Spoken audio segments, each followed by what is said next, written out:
The Skaven are flooding up in a tide of billions, and now Games Workshop have revealed the new Skaven models for Warhammer 4th edition, so let's go check them out.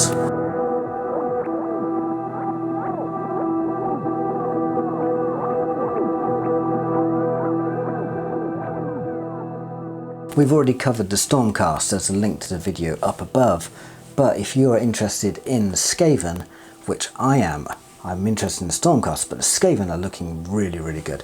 So let's have a quick look and first opinion on the new releases. First up, we have the Clawlord, and he is riding a Norbeast. Unsurprisingly, Games Workshop have matched the Stormcast Eternals and all of the forces that they've recently done.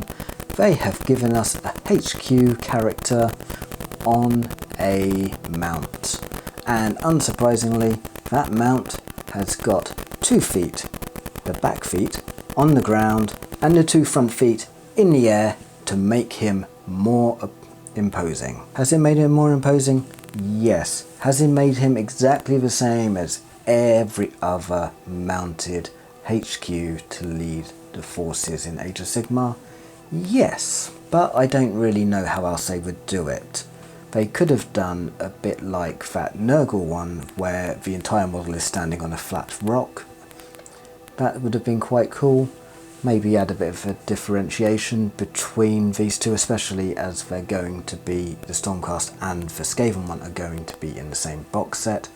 But never mind, it looks cool, and I suppose unless you line them all up together, it's not going to be a problem. But let's talk about the model itself.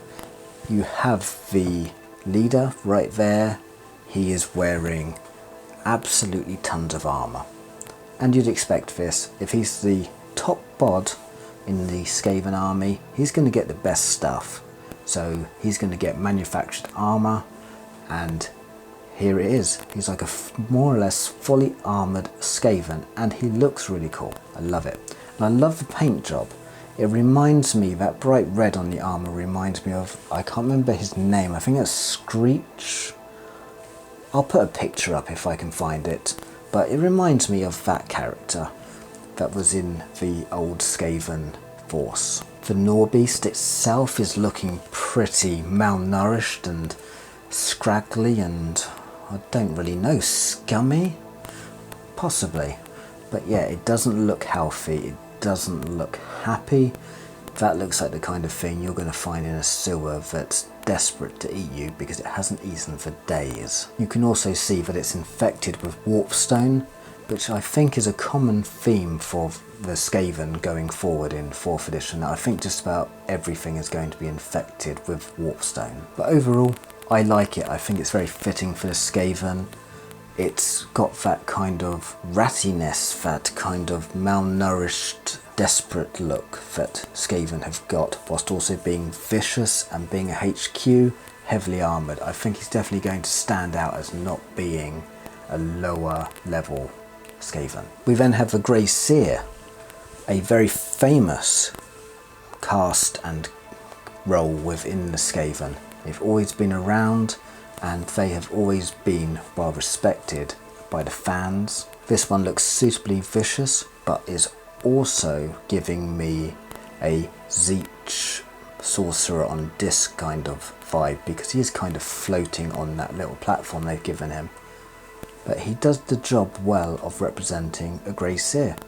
He's robed, he's got a massive staff, and he's got the horns, which really help differentiate him from the other Skaven and just being another rat person. He's got little scurrying rats on the base as well, which add a little bit of flavour to him, that he really is above the others. Because he's a magic wielder and not really a hand-to-hand fighter, he's only got a small blade, but he doesn't need anything else, and I think that they've done well to not overcomplicate the model.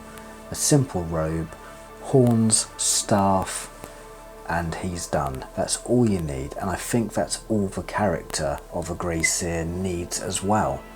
So big thumbs up for me. Just like the Stormcast side of 4th edition, Skaven seem to be off to a good start. In fact, I think they're off to a better start. So the previous update brought in more of a mechanical giant mutant rat hybrid, which they've stuck with for these. However, these ones have gone more in the giant rats being very bulky and very kind of ape-like. And I think they mentioned this in the video, that they took some inspiration from apes because they needed to balance, and you can see it here, they need to balance out the fact that these stand on 2 legs, but rats run around on 4 legs, and so such a big creature is going to be wanting to use all 4 limbs to be able to move forward at pace.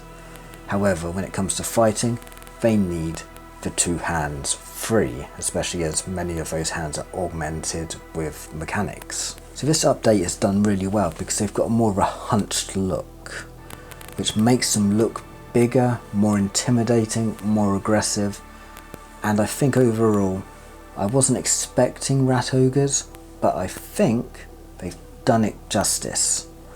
And although there's nothing wrong with the old ones, these ones look pretty good. Next up we have the Rattling Warp Blaster, which we all knew was coming because that is unfortunately something that got leaked on the sprue, I think it was.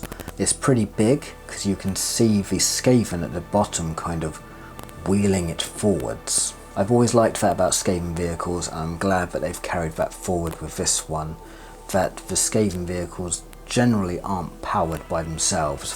Although they have wheels, they are pushed forwards by low-level clan rats.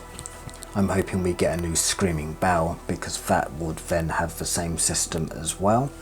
But this one, it looks really good. It's got a ginormous gun on top, and I think that suits this because it's supposed to be a little bit of an out-of-control firing machine.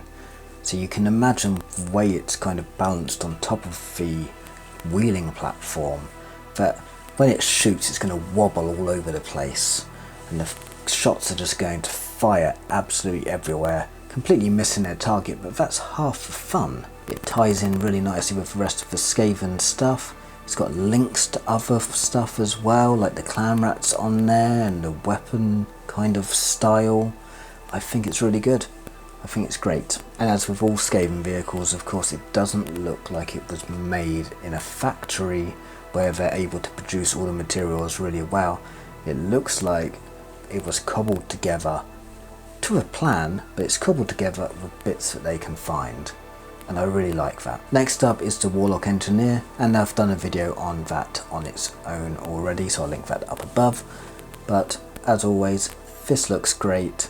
Really cool kind of sniper sharpshooter unit to sit near the back of the Skaven or up in the mid-range, depending on how far it can shoot, and just pick off enemy characters and units as needed. Then we have the clan rats, also done a video separately on them, so I won't cover them too much here, but the main unit of the army, you're going to have, I'm going to say hundreds. In the lore there's going to be billions of clan rats, because there are billions upon billions of Skaven. In your army, I imagine that you're probably going to want a good few big units of these. They are your main workhorse for a Skaven army, and they look good. You can't complain about them really. They're a nice update. They look like they've scavenged their weapons and clothing. They look a bit malnourished, a little bit vicious. Overall, great job. And that's the Scurrying Hordes of Skaven. Thank you guys for watching. Let me know your thoughts on them. What's your favourite unit? And I'll see you guys all soon. Thanks for watching.